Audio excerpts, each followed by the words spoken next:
Fellow Kenyans, we congregate here today to honor one of the founding fathers of our beloved nation. We are here not only to mourn an incalculable loss, but also to celebrate a magnificent life. We celebrate a man of faith, a man of family, a man of honor, and a man who always put Kenya and Kenyans first.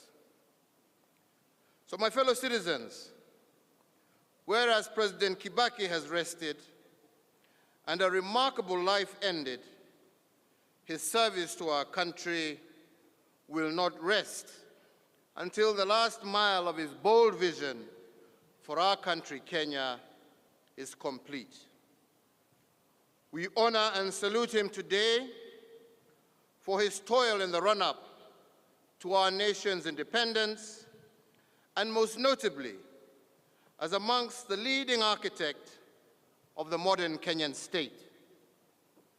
As one of the last standing heroes of our independence struggle, he had a special calling to execute the last chapters of the vision of our founding fathers, and he did this with surgical precision and a total disregard for what the naysayers thought of him.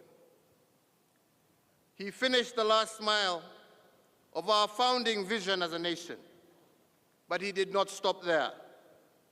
He helped us lay the foundation upon which future generations shall also build. But to this, I must add one more thing. President Kibaki was by all means a modest man and did not believe in loud shouting. When the limelight was shone on him, he tended to coy and hide. And this is because he found virtue and joy by doing the ordinary things that fulfilled his promise and purpose. He knew that he could not fulfill his purpose in the presence of cheering crowds, and he had to do this in the privacy of his space.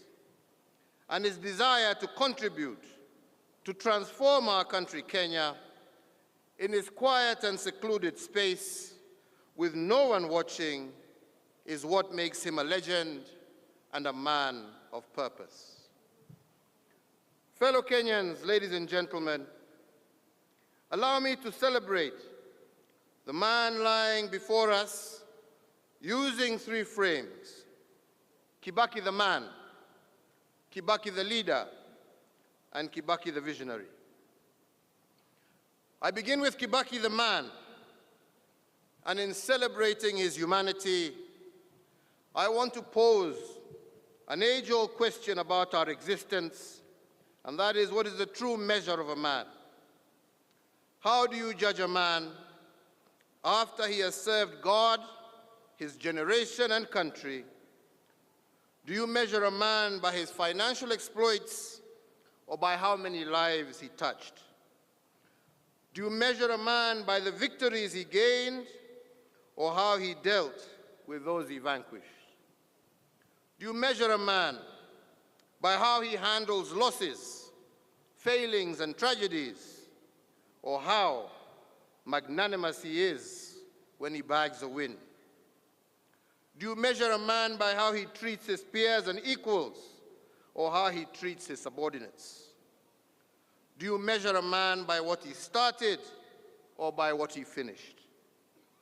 Do you measure a man by how he handled his finest moments or by how he handled his lowest moments?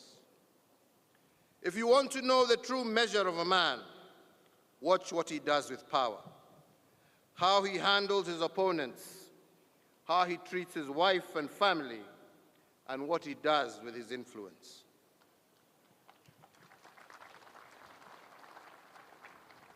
But fundamentally, as Martin Luther King Jr. taught us, and I quote, "The true measure of a man is not where he stands in moments of convenience and comfort, but where he stands in times of challenge and difficulties." End of quote. In other words, the true measure of a man is how he behaves when misfortune hits. And the question before us today, who was Kibaki the man? How do you measure a man who was sworn in as president in a wheelchair? How do you measure a man who suffered ill health during his first year of his presidency, and in his lowest moments, he did not give up, but he soldiered on? How do you measure a man under whose watch Kenya experienced our darkest moment in 2007, yet in this moment, President Kibaki shook the hand of his opponent and invited him to form government with him on a 50-50 basis, despite opposition from some of his own supporters? Kibaki, the man, had an incredible gift of tolerance. He had the ability to take in pressure and pain without showing distress. And this is why he was known as a man of few words. From his 50 or so years of active politics, he learned not to rush into judgment and decisions. He learned to lay in wait until the swollen river had found its course. When moments were dark, he chose to be the light. When reason was scarce, he became the voice of reason.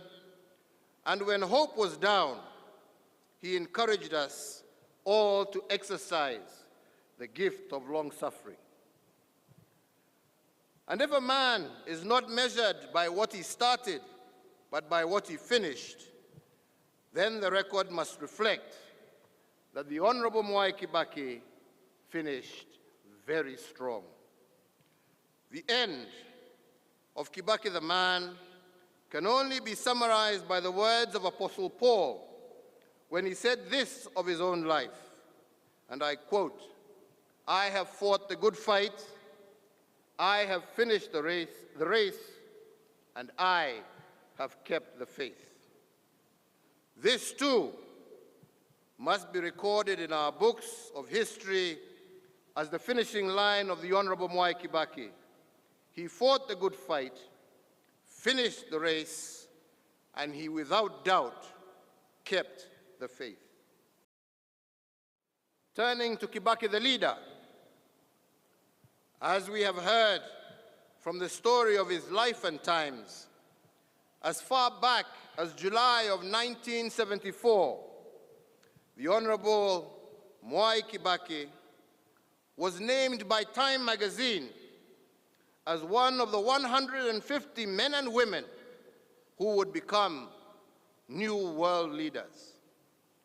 6 years later, in 1997, and 9 years later, in 1981, the same magazine named him as one amongst 100 people with remarkable leadership qualities. So the world had noticed his leadership promise. But his leadership abilities were not only obvious to the editors of Time magazine and the world at large, they were also noticed by those close to him as well. His professor at Makerere University in the 1950s, Professor Keith Ingram, noted, if Honorable Mwai Kibaki had not joined politics, he was destined to become the first African president of the World Bank. A similar observation was made by the former World Bank president, Mr. Robert McNamara, who noted that President Kibaki was one of the greatest economic brains produced by Africa.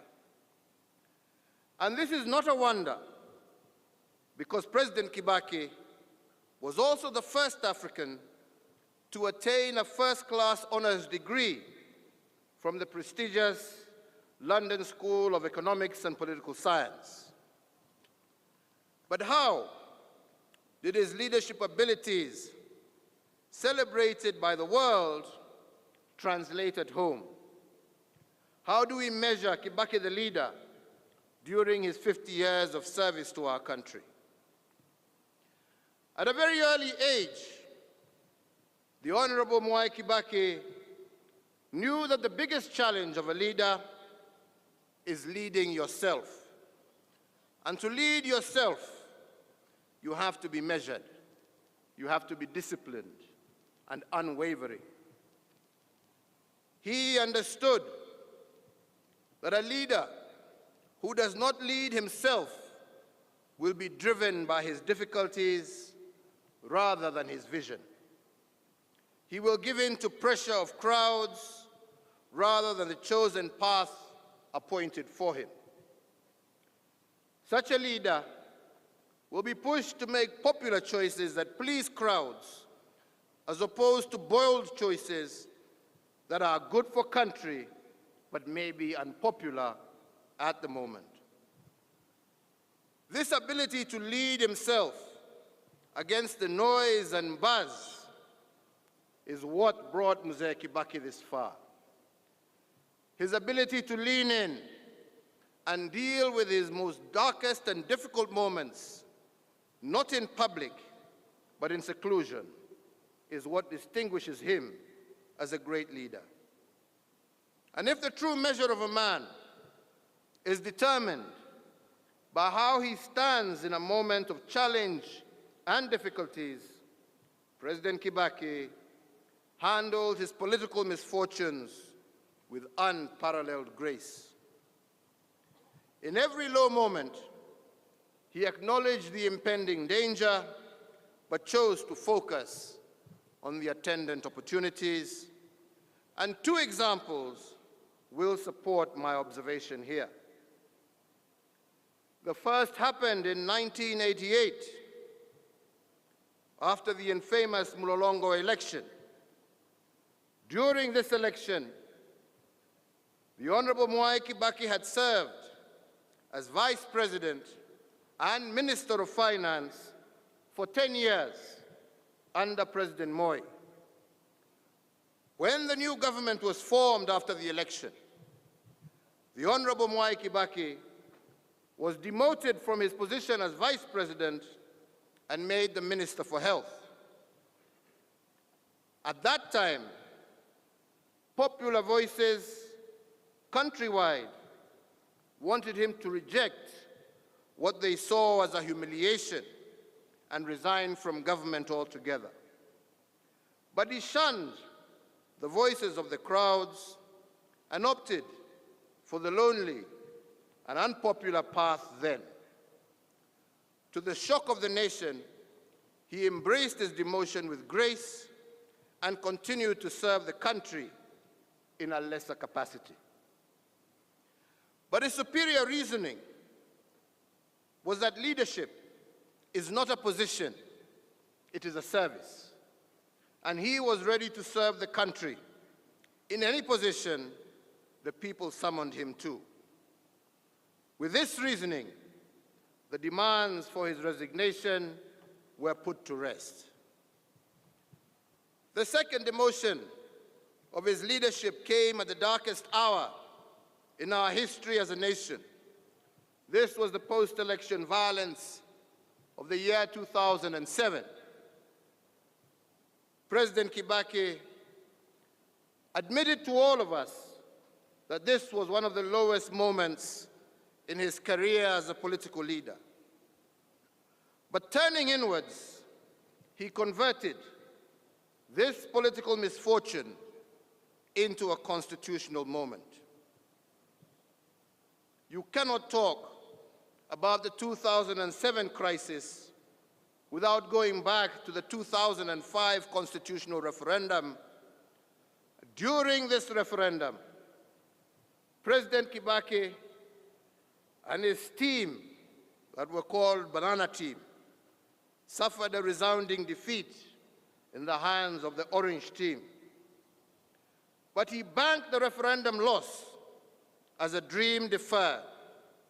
And he knew that one day, someday, we will fulfill Kenya's clamor for a new constitutional dispensation.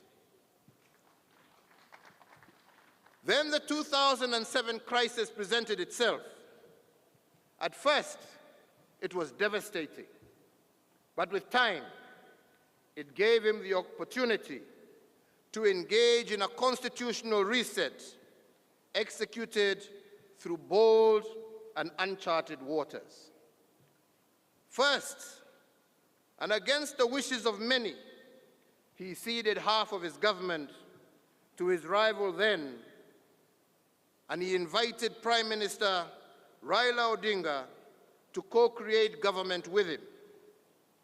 Second, he needed to build consensus around his decision, and he did this because he understood that leaders do not look for consensus, rather they build consensus, as once again Martin Luther King Jr. told us. In March of 2008, he led the enactment of minimal constitutional changes to our independence constitution, which established the position of Prime Minister and 2 deputies, of which I am proud to have served as one. With the 2008 consensus in place and an inclusive government formed, the crisis of 2007 was resolved and spirited away. And in June of that year, our Vision 2030 was launched, setting the stage for better planning and the highest economic growth ever recorded in Kenya. The other notable achievement, which is also the third reset to our constitutional order, was the 2010 referendum. This referendum was meant to retire our independence constitution and align our supreme law to the aspirations of a new republic. And in August of 2010, the deferred dream in 2005 became a reality, and apart from Vision 2030, the challenges of 2007 had gifted our country a new supreme law, the Kenya Constitution 2010. If the true measure of a man, therefore, is how he stands in times of challenge and difficulties, from the 2007 dark moment of our nation, President Kibaki stood tall and turned misfortune into positive change. These examples affirm that dreams deferred can never wilt away. Finally, fellow Kenyans, I will end my brief reflections with Kibaki the visionary. At the age of 29, the Honorable Mwai Kibaki was persuaded by Mzee Jaramogi Oginga Odinga to quit a well-paying job as a lecturer at Makerere University in Uganda and to take up a job that offered nothing but a promise. If this professor at Makerere University was right, Honorable Mwai Kibaki had the hope of becoming the first African president of the World Bank, a much safer and a much more assured path.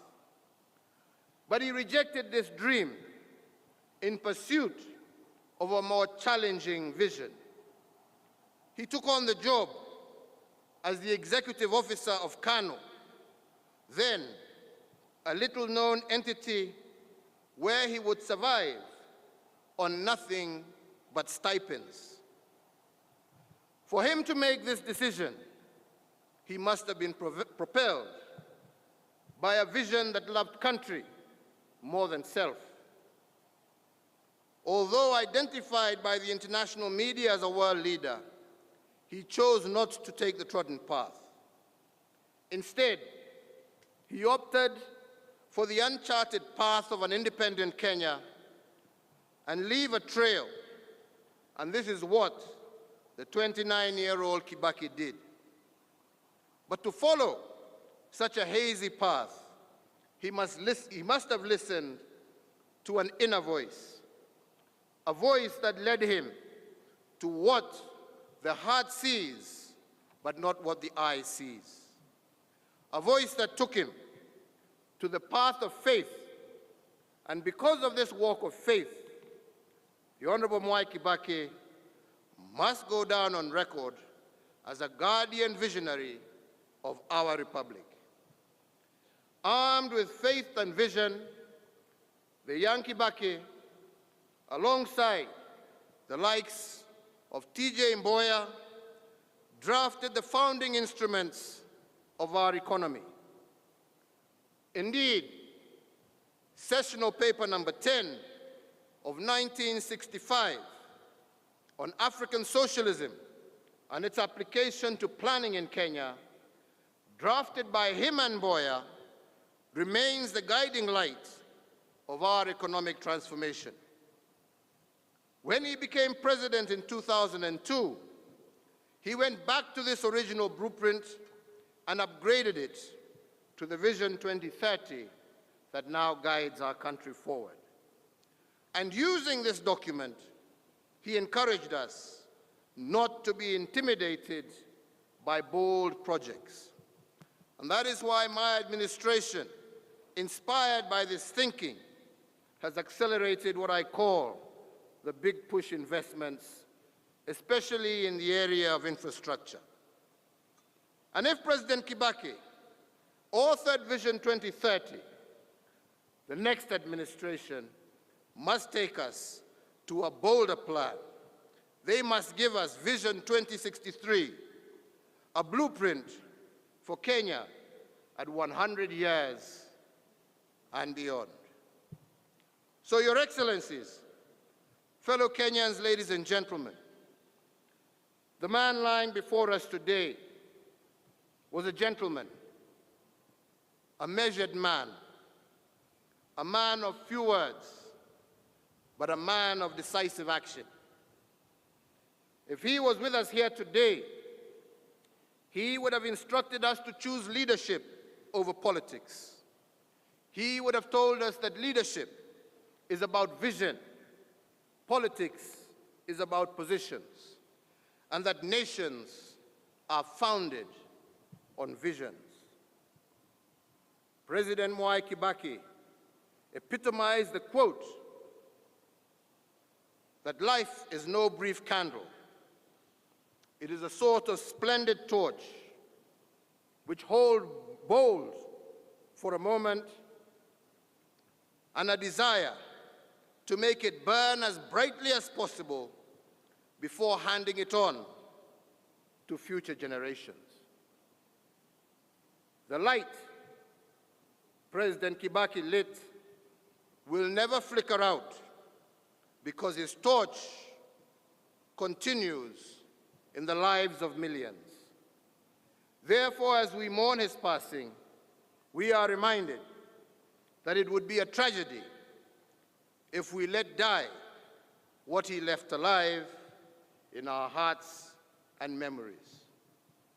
On this day, President Mwai Kibaki's enduring legacy illuminates our nation and our great African continent, placing him as one of the greatest African statesmen of his generation.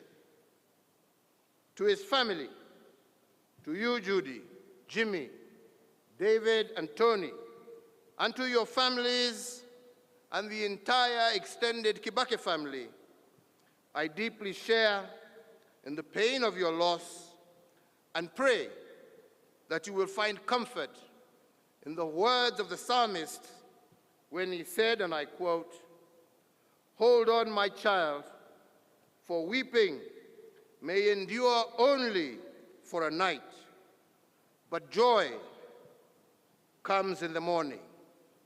Remember, my dear brothers and sisters, that no night can last forever. The sun will always rise, and with dawn comes hope and light. May God bless you all. May God bless Kenya. May God bless this great continent of Africa. Na Mungu amlaze baba yetu pahali pema, ampatie amani, na tutaendelea kuwaombea na tukae na huo umoja ambaye ametuachia. Mungu awabariki na Mungu awalinde. Asanteni sana.